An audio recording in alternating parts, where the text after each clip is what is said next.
ci yéenekaay yi. dal leen ak jàmm yéenekaay yu bari xëyandoo tey wàllu politique Walf Quotidien taxaw ci APR mi newatul ci bopp nguur gi waaye nag ci jamono ji parti la gu jaxasoo féewaloo gi tàmbale na yéenekaay bi ne ka bëgg a féewale googule parti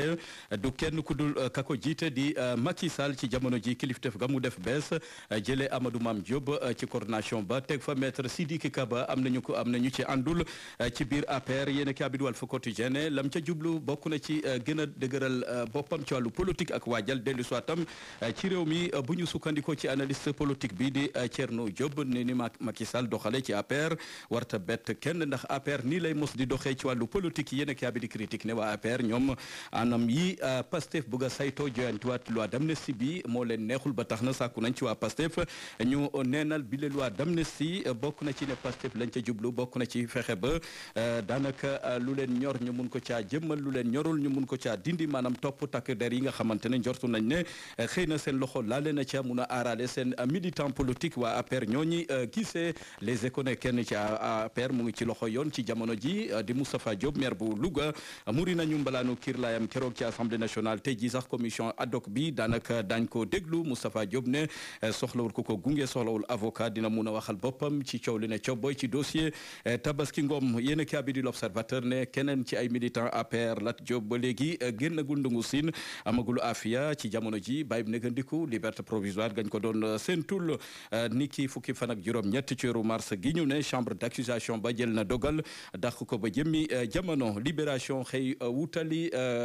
île du Saloum ca Bassar ab gaal gu yeboon bu fees del bëggoon a dem ca Barça wala Barsax yéene cabinet gaal googee mujjee nañ ko gantal te moo ne de maire bu Dionewar di Lansana Sarr mi ñu ne loxoom laale na ca tuumal nañ ko ca ne da ci doon jot ay koppar yu bëree bëri jotoon na jël ci ay avocat am na ñum ca jotoon a feggool ci googu lépp diilub gaal yéene cabinet teg nañ ko loxo te ji ci talaata ji dañ ko jébal procureur yéene cabinet Turbine génnagul sax ca Petite Côte ne lu ëpp wala boog lu jege juróomi téeméeri doomi aadama yoo xamante ne bëggoon nañu jël gaalu looco wutali bitim réew te ñu mujjee gantal seeni pexe yéene cabinet yor gi xëy duñu dégtal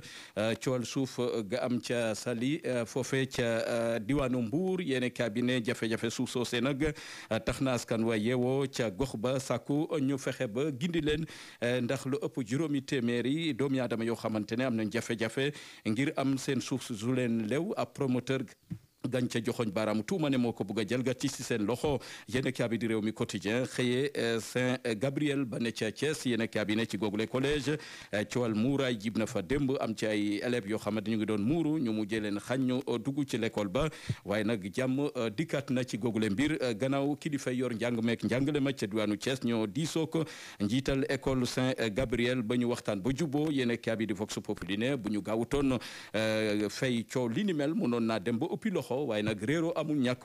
waxtaan nañu ba juboo yéen a kaabi di Sud Quotidien xëy di waxtaaneek wàllu politique ak parti yi fi woon te bu ñu deful ndànk daañu won ni doon léeboon lippoon lu demee ni parti socialiste mu ngi ci yoonu won ni ak PDS ak PIT LD yéen a kaabi ne la leen gàllankoor ci wàllu politique mooy politique bi léegi na mu doxee wute na lool ak na mu daan doxee démb ci wàllu mouvement politique yeeg réseaux sociaux yi tax na mu bëgg a yóbbu à la traite yi les partis yi ma leen limal yéen a kaabi di l'évidence xëyee coowal mburu mi ak farine gi ñu ne daanaka am na lu ci wàññeeku kuréel gi boot boulanger yi jàpp ne déet mosta wàññeeku farine gi la mu daan jar ci njëg daanaka jógu fa yéene kaab yi di le quotidien xëy amal atterrissage ci AIBD coowal liggéeykatu aéronautique jot nañoo yëglu xam ne fi rek ay fan daañu banque seen loxo gantal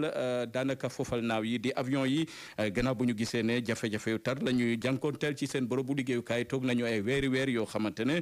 jotuñu am seen payoor AIBD googule sax foofu la Walf Quotidien jëlee vol wutali Mauritanie jëwri ngi ñu denk wàllu bitim réew ci Sénégal Yacine Fall ma nga foon délégation njiitu réew mi Bassirou Diomaye Faye moo ko fa yebal ngir mu waxtaan ak njiitu réew Mauritanie xool nees mun a ba taxawu doomu Sénégal ya fa ne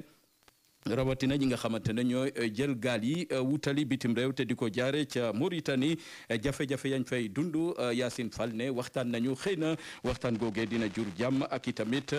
kaaraange gu mu sëkk ci doomu Sénégal ya ne ca Mauritanie direct news xëy amal taxaw seetlu ci weeru koor gi ne bari na ñoo xamante ne weeru koor rek la ñu jàpp ne mooy diine mooy seen diine ndax weer yi bu weesoo kenn mënatu leen a seen ci jumaa yeeg jàkk yi julli juróom yi jafe leen lool yéen a kaabi di Walf Quotidien xëy wutali ay fi nga xamante ne mooy stade Maître Abdoulaye Wade gane ca Diamniadio Sénégal mi nga xamante ci lu yàggatul dina fa amal match gu rëy jëm ci wàccaayu coupe du monde 2026 yéen cabinet ci gaynde yu bees yi ñuy jot a wóolu am na ci ku ci fës lool di Cheikh Niass moom la Walf Quotidien xëy waxtaanal Cheikh Niass xam le ne du ci yox-yoxi ci les match dina def kéemtalaay kattanam ba sigil Sénégal fexe ba Sénégal bokk ci mondial 2026 ñu jàpp ne xëy na Cheikh Niass moomu lay warta jum ci football bu fekkee ne sukkandiku na ci Cheikh Niass bu Walfadjri mun lool ci wàllu football ndax saay su ne mu ngay tàggatu ca terrain xaar yàlla jombul dina jàppale équipe nationale ci bile wàccaayu mondial 2026. mbokk yi ma fu ñu jeexale xibaaru suba si tënk. jaay nekk tradipraticien bu yàlla may xam-xam lool ci wàllum pajum cosaan bari na lu ma koy présenté ci sama chaîne YouTube bi daw leen ci moom seeti ko yàlla may na ko xam-xam lool de macha allah numéro téléphone baa ngi nii mu ngi nekk Kër Massar woo leen ko lu xeetoog ay cancer diabète hépatite B ak hémorroïde ak yeneen ak ay ñaan aussi yépp mën na leen cee dimbali ginnaaw yàlla numéro téléphone baa ngi noonu.